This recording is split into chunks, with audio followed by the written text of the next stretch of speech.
Шинжээчийн цаг хөтөлбөрийг Голомт банк үзүүлж байна. Сайн бацхан үзэгчдээ шинжээчийн цаг нэвтрүүлэг эхэлж байна.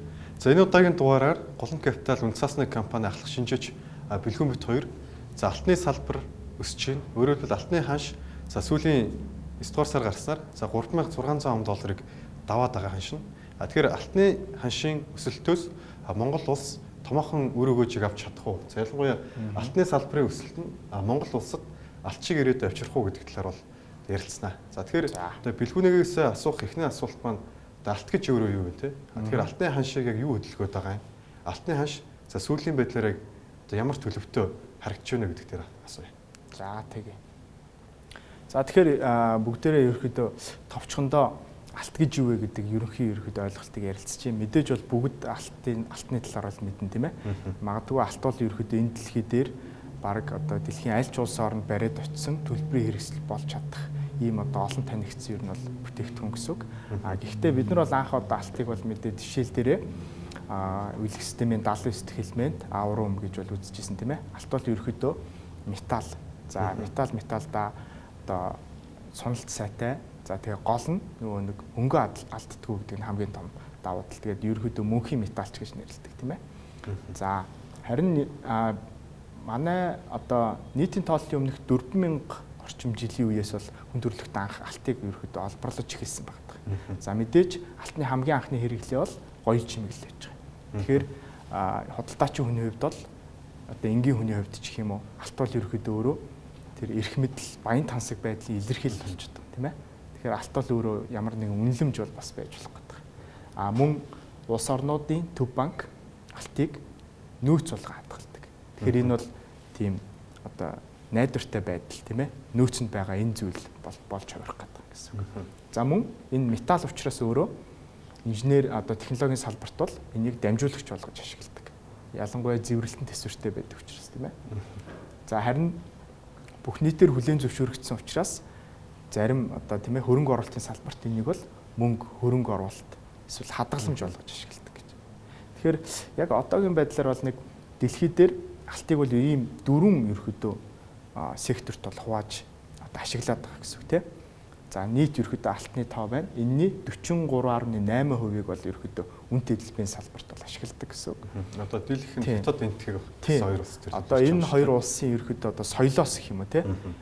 Энэтхэгт одоо хүүхд төрлөөхөд алтын эмийг эхлээ зүйлэгдэг тийм. Алт биелгэлдэг. Одоо хятадууд бол цагаан сараар бие биендээ алтан эдлэл бэлгэлдэг. Тэгэхээр мэдээж одоо Аз тивд байгаа энэ хоёр орн бол ерөөхдөө алтны хэрэглээ маш өндөртэй. Тэгэж угаасаа дэлхийн 1-2 одоо хүн ам тэнцээ амьдарч байгаа учраас тэгээд дээрээс нь соёл нь тийм учраас энтэг одоо хятад улс хоёр бол мэдээж алтны үнэт эдлийн салбарын дийлэнх хувийг бол бүрдүүлж байгаа гэсэн үг. За дараа нь бол төв банкуд байж байгаа. Төв банкуд одоо өөрсдийн ерөөдөө нөөцийг бол алтаар бүрдүүлээд за тэгээд тэрэн дээрээсээ тулгуурлаад одоо валютын одоо бий болгодог гэсэн үг тийм ээ. За тэгээд мэдээж ерөөдөө инженерийн салбарт бол ашиглаж байгаа. За сүүлийн үед бол өсөн нэмэгдэж байгаа алтны хэрэглээ бол хөрөнгө оруулалт чиглэлээр бол илүү нэмэгдэж байгаа гэсэн үг. Одоо ерөөдөө нэг өмнө нь бол бид нар 2010-ад оны үед бол ерөөдөө алтыг одоо хөрөнгө оруулалт гэхээсээ илүү те түлхүү одоо гоёл чимэглэл ч юм уу ингэж хэрэгэлдэг байсан бол одоо бол яах юм тэр салбараа шилжээд ерөөдөө хүмүүс ихэвчлэн алтанд хөрөнгө оруулж өөрийн хөрөнгийг хамгаалах сонирхолтой байдаг болсон гэсэн үг. За тэгэхээр алт ягаад ерөөдөө өсдөг юм бэ гэдэг талаар бол одоо ярилцъя тийм ээ. Тэгэхээр яг одоогийн байдлаар бол бидэнд алтыг худалдаж авах, ялангуяа алтанд хөрөнгө оруулах нэг том шалтгаан бол тодорхойгүй байдал байгаа. Энэ бол ерөөдөө түүхийн туршид үеийн үед л байсан ийм шалтгаан байгаа тийм ээ. За жишээ нь Иракийн дайны үед бол дэлхийн тодорхойгүй байдал нэмэгдэж алт өссөн байна. За дараа нь хямралаар тийм ээ. Дэлхийд дээр тодорхойгүй байдал үүссэн учраас хүмүүс яах юм? Яг ямар компани ашигтай байх юм бэ? Эсвэл ямар бизнес ашигтай байх юм бэ гэдгийг мэдэхгүй байгаа учраас тэднэрийгэ болоод алтанд хөрөнгө оруулж эхэлж байгаа гэсэн үг тийм. За ямар нэгэн зүйл тодорхойлолт би алтанд хөрөнгө оруулж гад тодорхойлолцоод буцаад алтнаас гараад бизнесээ хийчих юм эсвэл хувьцаагаа авъя, бонд авъя, хадгаламж авъя ч юм уу иймэрхүү зүйлсүүд. За дараа нь бол Brexit байна. За тэгээд ковидын үеэр ерөөхдөө бас тодорхойгүй нөхцөлд бол оргил зэгдээ хүрж исэн тухайн үедээ тийм ээ. Одоо юу гэдэг чинь хизээ энэ өвчин дуусах мэдгэдэггүй тий. Одоо цаашдаа юмс одоо яаж үргэлжлэх нь мэдгэдэггүй энэ нөхцөл байдалд бол хүрж исэн. Гэхдээ ковидын үеийг давсан хэмжээний тодорхойгүй байдал яг одоогийн байдлаар 2025 онд бол үүсэж байгаа гэсэн үг. Тэгэхээр энэ нь бол мэдээж ойрхит орнуудад болж байгаа мөргөлдөөн. За тарифын данууд. Тийм, тарифын данууд одоо геополитикийн асуудлууд гэсэн үг шүү дээ, тий. Одоо Хятад, Америк нэгдсэн улс бусад орнуудтай ингээл тариф ногдуулна гэдэг байгаа. Тэгэд энэ сүүлдээ яг ногдуулах юм шиг, үгүй юм шиг ингээд тодорхойгүй нөхцөл байдалд үүсчихэд байгаа. Ер нь бол ногдуулсан байгаа. Гэхдээ одоо шүүхтэр асуудалтай хойшлуулч юм тий. Тий. За иймэрхүү тодорхойгүй нөхцөл байдлууд бол үүсэт байгаа учраас алтны ханш бол үргэлжлүүлэн тасралтгүй өссөөр байгаад одоо ингээд 3650 орчим ам доллар дээр бол нэг унц алт бол арилжаалагч байна гэсэн үг. Тэгэхээр алтыг бол троен унцаар хэмждэг. Нэг троен унц бол 31.1 г алт байдаг гэсэн үг. За тэгэхээр тодорхойгүй нөхцөл байдлууд яг бодитоор байгаа мүү үгүй мүү гэдгийг бол төв банкуудын алтны худалдаа авалтын статистик үзүүлэлтээс бол харж болж байгаа гэсэн үг. За өмнө нь бол 2011 оноос 2021 оны хооронд бол төв банкуд бол нэг дунджаар жилд нэг тий. За нэг 500 орчим тонн алтыг л одоо нөөцлөдөг байсан, хадгалдаг байсан бол энэ нь 2022 оноос эхлээд 2 дахин өссөн. 1000 тонн болсон. Яг 2025 оны эхний хагасын байдлаар бол төв банкуд бол 415 тонн алтыг бол хадгалсан байна. Одоо худалдаж авсан байна гэсэн үг. Тэгэхээр дахиад биднэрт одоо хагас жилийн зай байна тий. Тэгэхээр энэ тоо бол бас нэмэгдэж одоо ирэх боломжтой гэсэн үг. Яг одоогийн төвшөнд бол бараг л өмнөх жилүүдийн дундаж ханш одоо худалдаа авалтан дээр байгаа учраас дэлхийд дээр тодорхойгүй байдал бол байгаа юм байна. Энийг бол ерөөдөө төв банкуудын алтны худалдаа авалтуудын статистикаас л харж болж байна гэсэн үг. За тэгэхээр мэдээж тодорхойгүй байдал нэмэгдэж байна. Төв банкны алтны худалдаа авалт өмнөх онууд 10 жилээс 2 дахин нэмэгдсэн байна. Тэгэхээр одоо ханш 3600 байгаа. Одоо дийлэнх хөрөнгө оруулагчдын асуулт юу гэхээр за ялангуяа алтны олборлагч компаниуд те. За бид нар цаашаага одоо алтаа олборлоод зарвал энэ ханшаас өндөр үнээр зарж чадах уу? Тэгээ ялангуяа алтанд хөрөнгө оруулсан байгаа хүмүүс барих уу? За шинээр орох байгаа хүмүүс алтыг авах уу гэдэг асуулт байгаа шүү дээ. Тэгэхээр энэ дээр нь одоо хоёулаа яг товчхон хариулт өгч. За тэгээ. Шинжээчийн цаг хөтөлбөрийг Голомт банк үзүүлж байна. За яг одоогийн дэлгэцэн дээр бол бидэнд алтны ханшийн график бол харагдаж байна. Одоогийн ханш бол 3655 гэж байна тий. За тэгэхээр юу вэ гэхээр энэ дээр бол товчхон ерөөд үйл явдлуудыг бол бас бичигдсэн байгаа. Худалдааны дайны тодорхойгүй байдал, ойрхит орнуудын мөргөлдөөн тийм ээ. За тэг хүү буурах хүлээлт гэсэн иймэрхүү хүчин зүйлүүдээс бол шалтгаалж ингээд байна гэсэн үг. За мэдээж одоо хөрөнгө оруулалтын одоо томоохон банкуудын гаргасан энэ оны эцсээр алт ямар ханштай байх вэ гэдэг таамаглууд бол ус байгаа тийм. Тэгээ энэ дээр бол би топ 3-ыг бол аваад бичсэн байгаа. Нэгдүгürt бол JP Morgan бол оны сүүлээр алт 4250 гэж бол үзэж байгаа. Goldman Sachs бол 4000 гэж үзэж байна. Deutsche Bank бол 3700 гэж үзэж байна. Гэхдээ одоо бол баг 3700 хүрсэн байгаа гэсэн үг. Тэгэхээр юу вэ гэхээр одоо алтыг тэгвэл өсгөх ерөөдөө хүчин зүйл байна уу гэж хэдүүлээ одоо бодох хэрэгтэй тийм ээ. Тэгэхээр тэр нь юу вэ гэхээр магадгүй хүүгийн буурах хүлээлт бол байж магадгүй гэсэн. Тэгэхээр яриа одоо хүүгээ бууруулж төв банкнууд. Төв банкнууд хүүгээ бууруулж байгаа. Ялангуяа алт маань өөрөө Америк доллартай харьцдаг учраас одоо алт илэрхийлж байгаа зүйл нь 3655 Америк доллар учраас Америкийн төв банк өөрөө хүүгээ бууруулах нь алтанд бол бас өсөх орон зайг бол олох боломжтой гэж бол харж болохоор байгаа гэсэн үг. Дээрэс нь альва зүйл бол өөрөө эрэлт нийлүүлэлтээр шийдэгдэж явж байдаг юм болж амтай тийм ээ. Тэгэхээр юу вэ гэхээр бид бүхэн ерөнхийдөө том төр зургаар нь авч үзэх юм бол одоо нийтийн тооллын өмнөх 4000 оноос эхлээл одоо өнөө хүртэл хүн төрөлхтөн бол нэг ойролцоогоор 216 мянган тонн юм алтыг ерөнхийдөө олборлсон байдаг гэж бол тооцоо байгаад байгаа. Тэгэхээр энэ хэр хэмжээтэй юм бэ гэхээр бүгдээрээ инженеэр төсөөлж үзье л да тий. Тэнгүүл одоо түүхийн хугацаанд хүн төрөлхтний нийт олборлсон алтыг цуглуулад ийм куб хэлбэртэй болох юм бол 23 метрийн өндөртэй болно гэж байна. Тэгэхээр энийг нь ерөөхдөө нэг ойлгомжтойгоор зөвлөлж хэлэх юм бол манай одоо засгийн газрын ордны хойдолд байдаг Чингис хаан музейтэй ойролцоо хэмжээний ийм цул алт бол болохоор байгаа гэсэн. Тэгэхээр ерөөдөө тийм жижигхэн л гэсэн санаа л да тий. Хүн төрөлхтөн түүхийг тэгэхээр занд бол тийм ховор байна гэсэн санаа. Тийм ховор байна гэсэн санаа тий. Тэгээд одоо бас нэг өөр гоё зүйл лж болох нь дэлхийд дээр байгаа бүх алтыг дэлхийд дээр байгаа бүх хүнд тэнцүү хувааж өгөх юм бол нэг хүнд 25 г навагдана гэж байгаа. Одоо бүгдчний хэмжээтэй л гэсэн үг тий. Тэгэхээр ерөөдөө алт бол ерөөдөө ийм ховор байгаа. Энэ бол гэхдээ мэдээж зөвхөн одоо илрүүлсэн алтны хувьд л ярьж байгаа шүү. Цаашаа илрүүлээгүй алтны одоо нөөцүүд бол байхаг бол үүсэхгүй. Тэгэхээр хүн төрөлхтөн нийтдээ бид нэр 216 мянган тонныг бол олборлоод гаргаад ирсэн юм байна. Түүхийн хугацааныхаа туршид одоо бараг 6 мянган жилийн турш гэсэн үг шүү дээ. Гэхдээ тэр бол технологийн асуудлаас шалтгаалаад цаг хугацаа л өөрөө байх боломжтой л доо. Тэгвэл одоо байгаа нөөц нь хэд юм бэ гэж ярих хэрэгтэй болчих тийм ээ. Тэгэхээр Америк нэгдсэн улсын геологийн албаны гаргасан судалгаагаар одоо дэлхий дээр олборлоогүй байгаа нийт 57 мянга орчим тонн ерөөдөө алтны нөөц байгаа гэж үзэж байгаа. Гэхдээ хамгийн гол нь эдгээр нь бол бүгд дат хэлбэрт байгаа. Одоо ер нь бид нар бол ерөөдөө ил одоо тийм ээ амархан одоо олборлож болох үцүүд бол ерөнхийдөө олборлоод дууссан байгаа. Одоо дандаа 70. Тэгэхээр юу вэ гэхээр биднэрт нийт хугацаанд олборлсон алт маань одоо байгаа нөөц маань нийт хугацаанд олборлсноос ерөөдөө 4 дахин бага байна гэсэн үг. Тэгэхээр алт бол цаашдаа улам хомсдох боломжтой. Ягаад гэвэл газрын одоо гүнд даалт газар байгаа. Тэгэхээр биднэрт сайн технологи хэрэгтэй болно. Зардал өснө гэх мэтчлийн ерөөдөө олборлоход улам төвөгтэй байдал үүсэх нь нийлүүлэлтийн хомсдлыг үүсгээд үнэн ханшийг өсгөх дараагийн ер нь томоохон хүчин зүйл бол болох боломжтой гэсэн үг. За яг одоогоор бид нар дэлхийн алтны судлыг бол харж байна.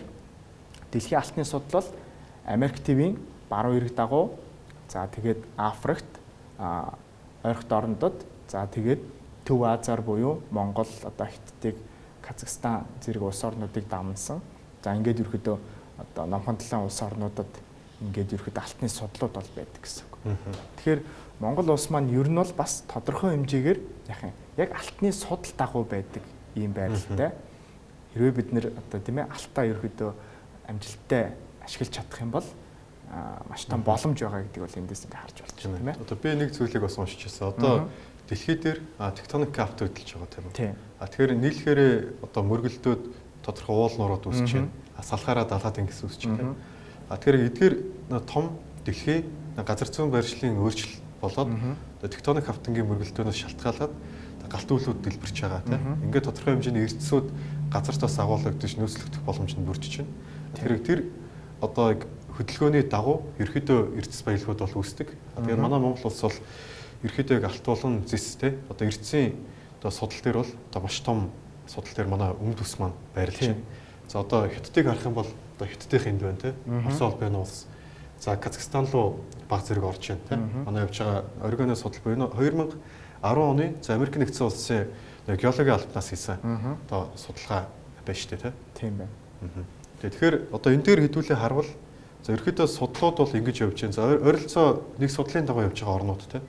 Ялангуяа хоёр хөрчтэйгээ харьцуулахад за манай алтны олборлолт өөр хэд байгаа юм бэ гэдэг нь бас их чухал асуудал болж байгаа. Тийм. Ер нь бол биднэрт баялаг байгаа. Гэхдээ бид нар тэрийг ашиглаж чадж гин үү гэдэг одоо асуудлыг ярина л гэсэн үг шүү дээ те. Шинжээчийн цаг хөтөлбөрийг Голомт банк үзүүлж байна. За тэгэхээр сая бэлгүүнээгийн маань хэлсэнчлэн за алтны ханш бол өсөх хүлээлттэй байгаа юм байна. Тэ. За зарим банкнууд $4,000 гэж хамбилж байна. За мэдээж тодорхой хэмжээнд одоо бас буурах байх. Гэхдээ төсвийн төсөөллийн одоо ханшийн задрааг нь харах юм бол $2,800 орчим $. Дээр бол одоо ханшийн задраанууд нь бол явж исэн тийм. Тэгэхээр манай Монголын алтны олборлолтыг ерөөдөө яг World Gold Council буюу дэлхийн алтны зөвлөлийн датанаас харахад нэг 13 орчим тонн гэж явж байгаа.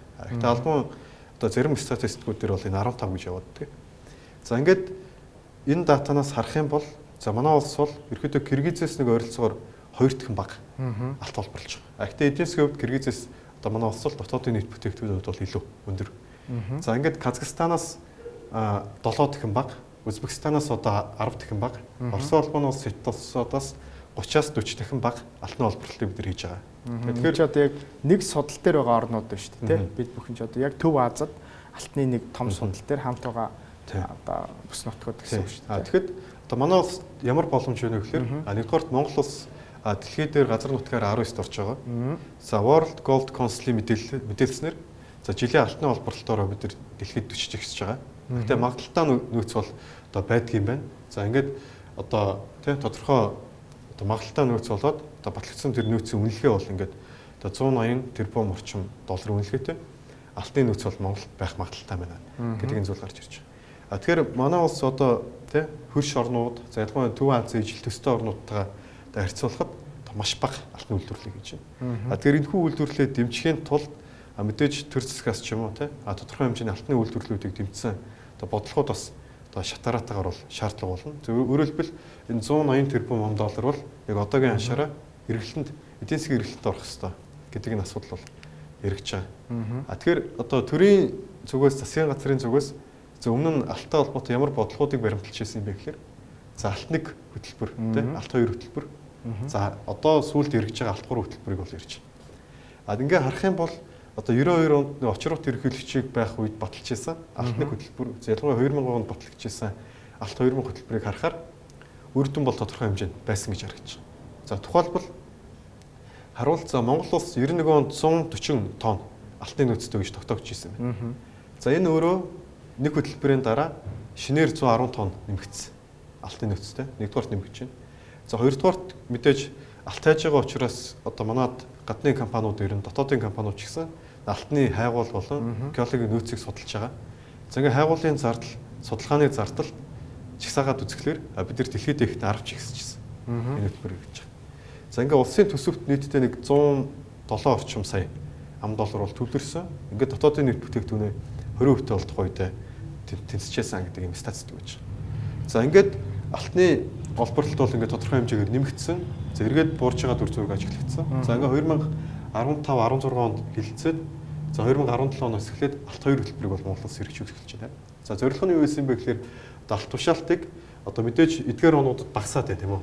Алтны одоо экспорт тий багасч байна. Тэгэхээр алт тушаалтыг ерөөдөө 20-оос 22 тонн хүргэе. За Монгол онкны одоо авч байгаа буюу Монгол онкнд тушааж байгаа алтны хэмжээ 25 тонн хүргэе. Дээрээс нь одоо Монгол онк мэдээж алт авахын тулд Баянгор, Дархан аймагуудад сорьцын лабораториудыг шинээр нээж байна. За ингээд эрдэс баялагын бирж байгуулъя. Алт болон бус эрдэс баялагыг биржээр арилжаалъя. Зах зээлийн анхштан уяа гэсэн одоо зүйлүүд бол алт 2 хөтөлбөрөөрөнд бол анх эргэж эхэлсэн юм зүйл байж байгаа. За одоо ингээд 2020-21 онд манай алтны экспорт 30 тонн, 17 тонн, 19 тонн гарч байгаа. Сүүл рүү бол 23 оноос эхлээд доошлж байгаа. За ингээд ялангуяа дэлхийн геополитикийн тодорхойгүй нөхцөл байдал байгаад байгаа учраас за ялангуяа манай улсын одоо валютын ханш өөрөө одоо хятадаас хамаарсан тийм нүүрсний экспортоос тэрхээ хамаард. Өөрөөр хэлбэл одоо нүүрсний үн оны эхнээс хойшоо нэг 50% унтсан.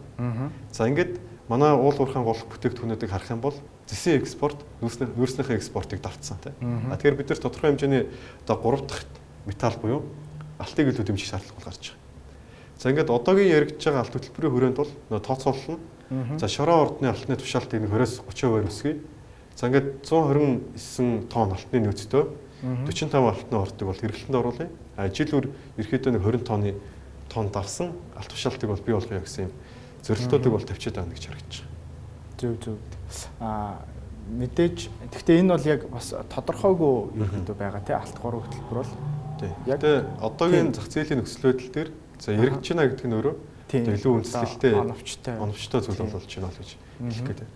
Тэгэхээр өмнөх хөтөлбөрүүдийг харах юм бол яаж гэнэ вэ гэхээр алт 2 1 гэдэг хөтөлбөрүүд дээр илүү тоон үзүүлэлтүүд бол илүү хурдан мэдрэгч эхэлж байгаа тийм. Одоо нөөц нэмэгдэж байна.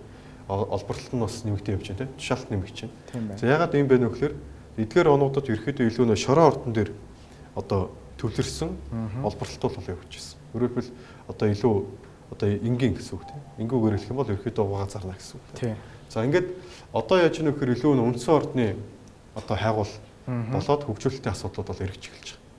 За хэдүүлээ энэ сүүлийн байдлаарх статистикийг харах юм бол ийм статистик гарч байна. За алтны шороо орд 2014 оноос хойш 10 жилийн хугацаанд одоо 147 лиценз бол одоо багассан тийм шороо ордны лиценз. Сэргээрээ нөөц нь бол 67 тонн байгаа байна. Үндсэн ордон дээр за нөөц бол 3 дахин ихсэж байгаа. Лицензийн тооноос нэмэгдэж байна тийм. Дээрээс нь алт агуулсан ордын нөөц нэмэгдэж байна. Ингээд бид нар үзэх юм бол одоо үндсэн орд одоо шороо ордоос илүүтэйгээр үндсэн ордын нөөц нь илүү болчих тийм. Одоо энэ дээр бид нар илүү судалгаа хөрөнгө оруулалтуудаа хий. Гэхдээ үндсэн орд нөгөө талдаа цаг хугацаа илүү шаардж байгаа. Хөрөнгө оруулалт илүү шаардж байгаа тийм. Нарийн технологиудыг илүү шаардж байгаа.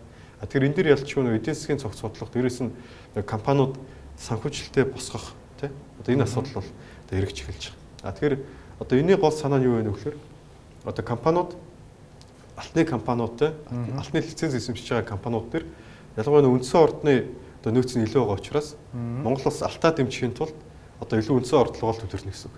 Одоо дараагийн одоо байдлууд дээр тийм. Өөрөөр хэлбэл 67 хоног жишээ Монгол өвгний одоо хамгийн дээд худалдаа авалтын 3 жилийн түвшинд байсан ойролцоо. За үндсэн нөөц бол харьцангуй их байна. Тэгэхээр энэ дээр илүү хөрөнгө оруулалт шаардлагатай. Ямар яаж хөрөнгө оруулалт татах вэ гэхээр хөрөнгөний зах зээлийн одоо бүтээгдэхүүнүүд бол хажууд нь байна гэж хэлэх гээд байна. Шинжээчийн цаг хөтөлбөрийг Голомт банк үзүүлж байна. За тухайлбал одоо маш олон орд газрууд байна те алтны. За тун удахгүй одоо алтны баяжуул буюу одоо олборлолт нь эхлэх алтнаар хөндөй те эрдэнэ ресурс харамгтай ордууд байна те. Ингээ бусд ордууд одоо олборлож байгаа ордууд бас байж байна. Тэгэхээр алтыг эдийн засгийн эргэлтэд оруулах гол хүч нь өөрөө одоо хөрөнгөний зах зээл те эдгээр ордуудыг. За яагаад ингэж хэлээд байна вэ гэхээр нэгдүгээрт одоо хөрөнгөний зах зээл дээр бид нар мэдж байгаа эрдэнэ ресурс гэдэг одоо хамгийн өндөр алтны агуулмжтай компани. За Step Gold гэдэг компаниуд байж байна. Эсвэл одоо Perodос алтны уурхануудаа одоо худалдаж аваад acquisition буюу одоо алтны уурхаа худалдаж авах үйл ажиллагаануудыг хийгээ явуулдаг. Тэгэхээр сая хэлсэн алтаа дэмжихийн тулд үндсэн орд руугаа бид нар орох хэрэгтэй. Үндсэн ордоо дэмжихийн тулд бид нар хөрөнгөний зах зээлийн санхүүжилт татах хэрэгтэй. Санхүүжилт татах одоо эдгээр хэлбэрүүд байна гэдгийг харуулах гэдэг. За жишээ нь нэгдүгээр хувьцааны санхүүжилт буюу хөрөнгөний бирж дээр IPO гаргаж болж байна тийм. Эсвэл хаалттай өрөөнд хувьцаагаа санал болгож болж байна. Эхлээд бонд санал болгочоод дараа нь 2 жилийн дараа 3 жилийн дараа үйлдвэрлэлийн бүтээн байгуулалт нь явагдаад илүү тодорхой болсон бизнес нь илүү тодорхой болчих юм бол хувьцаа руу шилжихийн сонголтыг хүн хийж болж байна тийм. Эсвэл давуу эрхээ хувьцаа буюу одоо байнгын тогтмол өгөөж өгдөг 19-20% тийм 15%-аас дээшээ өгөөж өгч байгаа хөрөнгө оруулалтуудыг бол гаргаж болж байна. Жишээлбэл хөрөнгөний бирж хувьцаа гаргасан хэр чинь одоо Step Gold компани гэж болж байна. Ашийн эрдэнэ ресурс компаниуд бол байж болж байна. Эрдэнэ ресурс бол одоо 3 бирж дээр байгаа тийм. Торонтогийн бирж дээр байгаа, Монголын өрөнгийн бирж дээр, за тэгээд Америкт байгаа. Тэгэхээр одоо бас нэг тэгээд мэдээж алтны үн ханш өсөж байгаа учраас энэ хоёр компани хувьцааны ханш бол одоо сүүлийн үед бол тодорхой хэмжээгээр маш сайн өсөлтийг бол үзүүлж байгаа тийм ээ. Тэгэхээр эдгээр компаниуд бол хувьцааны санхүүжилтний жишээ гэж байна. За хоёрдугаарт өөрийн санхүүжилт буюу нэгдүгээрт банк болон санхүүгийн байгууллагатай хамтраад төслийн санхүүжилтийн тусгай механизмуудыг хэрэгжүүлж болж байна. Нэгдүгээрт. За жишээ нь одоо хаалттай компаниуд бол одоо EBRD-гаас зээл авч байна. Европын зэрэг санхүүжилтийн банкнаас. За бонд гаргая гэх юм бол одоо компаниуд маань тодорхой нэг лицензийн тодорхой хэсэг босод одоо тий машин механизм хүн даацын одоо тоон төхөөрөмжүүдэд барьцаалаад бондыг гаргаж болж байна. За энэ бонд дээр нь шинэ хаалттай бол одоо 2022 онд 45 тэрбумын бонд гаргасан. За сүүлд Мандал ресурс гэдэг компани бас одоо биржийн бас зах зээлээр бол бонд гаргаж байна. Тэгэхээр эдгээр алтны ордууд дээр бас ингэж одоо бондын санхүүжилт бол илүү явах боломжтой. За хоёрдугаарт шинэлэг хэлбэрүүд нь дэлхийд дээр юу гарч ирж байна вэ гэхээр stream financing болоод royalty-г эргэж байгаа. За Монгол улсад бол одоо сүүлд яг алт хоёр хөтөлбөр хэрэгжсэн ч гэсэн нэг сул тал нэг 2.5% royalty-г 5% болгож өсгсөн байгаад идэх гэж яригддаг шүү дээ. Тэгэхээр royalty гэдэг нь юу юм бэ гэхээр борлуулалтаа урдлагын тодорхой хувийг авахыг хэлээд байгаа. Өөрөөр хэлбэл одоо хөрөнгө оруулагч хөрөнгө оруулна эргээд одоо компани орлогоос тодорхой хувийг авна. За стриминг нь бол өрсөлдөл бүртгэгээрэй. Тэгэхээр энэ хоёр санхүүжилтийн төрлийг бас задлаад тайлбарлаад өгөх юм бол royalty гэрээ одоо хөрөнгө оруулагч уул уурхайн компани орлогын тодорхой хувийг уурхайн ашиглалтын хугацаанд буюу 30 жилийн лиценз хугацаа 50 жилийн хугацаа байж болно шүү дээ. Тэгэхээр ашиглалтын бүх хугацаанд нь л одоо орлогын тодорхой хувийг авна.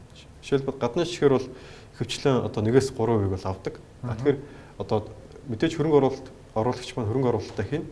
Ингээд эргээд орлогын тодорхой хувийг авна. За хөрөнгө оруулагч нь мэдээж royalty хийдэг одоо venture capital юм уу? Асан маягийн компани байж болж байна те. Нэгдүгээр одоо royalty компани гэж болно. Эсвэл хөрөнгө оруулагч өөрөө байж болно те. Гэрээгээр. За дараагийнх нь стриминг гэрээ гэж байгаа. За энэ юу гэхээр одоо уурхайн компаниуд одоо хөрөнгө оруулагч хөрөнгө оруулна. За ингээ уурхайн компани олборлсон металлын тодорхой хувийг зах зээлийн үнээс хямдхан зарна. Өөрөөр хэлбэл одоо хөрөнгө оруулагч төрүүлээд хөрөнгө оруулчлаа. Эргүүлээд нөгөө бүтээгдэхүүн авах гэрээ гэдэг шиг би танаа нийт гаргасан алтны 10% чинь зах зээлийн үнэлгээнээс 20% хямдаар авна шүү гэдэг энэ зүйлийг бол одоо хийдэг ийм гэрээнүүд байж байна. Тэгэхээр санхүүжилтийн маш олон аргууд бол одоо хөрөнгө оруулалтын банк дээр эсвэл одоо голлон капитал дээр ирэх юм бол за бид нар бол ингээд одоо судлаад маш олон төслүүд төр бол хийж болж байна. Жишээлбэл одоо голлон капиталын хувьд за сүүлд харагдчихсан одоо Эрдэнэ дээр анх давхар хүртгэлийг нээжсэн тийм. State Gold дээр менежментийн багт ажиллаж байсан. За хаалтаа дээр бондыг нь босгож одоо татан төлөвлөж бол өгчээсэн. За тэгэхээр эдгээр тусгууд төр үнслээд бас шинэлэг хэлбэрүүдийг бас бий болгож болно гэсэн үг. Ингээд хоёулаа дүгнээд хэлэх юм бол за геополитикийн эрсдэл нэмэгдэж байгаа нь алтны одоо эрэлтийг өсгөж чинь. За ханш нь $3600 давж байна нэгдүгээр. За хоёрдугаарт дэлхийн томоохон банкнууд алтны үнэнийг өснө гэж хамгаалж байна. $4000 ирж байна. А гуравдугаарт Монгол улс одоо алт олборлолтоо дэмжснээр алтны ханшийн өсөлтийн давалгаанаас улсынхаа хэмжээнд өгөөж хүрэх боломжтой байна тийм. Ялангуяа үндсэн ордуудаа илүү дэмжиж алтны төлбөрүүдээр хэрэгжүүлвэл энэ өгөөж нь илүү том болох магадaltaй. За харин алтны ордуудыг эдийн засгийн эрэлтэнд оруулах за хамгийн том гарц нь юу вэ нөхөр одоо бид нар хэлжсэн шүү дээ 129 тонн нөөцтэй 45 ордыг эрэлтэнд оруулах юм. Яаж эрэлтэнд оруулах юм бэ гэхээр одоо гол түлхүүр том гарц нь хөрөнгөний зах зээлтэй. Өөрөлдвөл хөрөнгөний зах зээлээр алтны компаниуд дамжснараа алтны үнцнийг бодиттой хөрөнгө оруулалт болгоно. Бодиттой хөгжлийн их усүр болгож болох юмаа гэсэн санааг энэ дээр бас дэвшүүлэх гэдэг байсан. За тэгэхээр энэ хүрээд шинжээчийн цаг нэвтрүүлэг маань өндөрлөж байна. За хэдүүлээ өнөөдөр за алтны салбар болоод за Монгол улсад алтны салбар ямар өр өгөөжийг авчрах боломжтой талаар бол та бүхэн тэгээ дахлах шинжээч бэлгүүнтэй цуг ярилцлаа. За ингээд дараагийн шинжээчийн цагаараа бүгдээрээ уулзцгаая. Баярлалаа. Баяртай. Шинжээчийн цаг хөтөлбөрийг Голомт банк үзүүлж байна.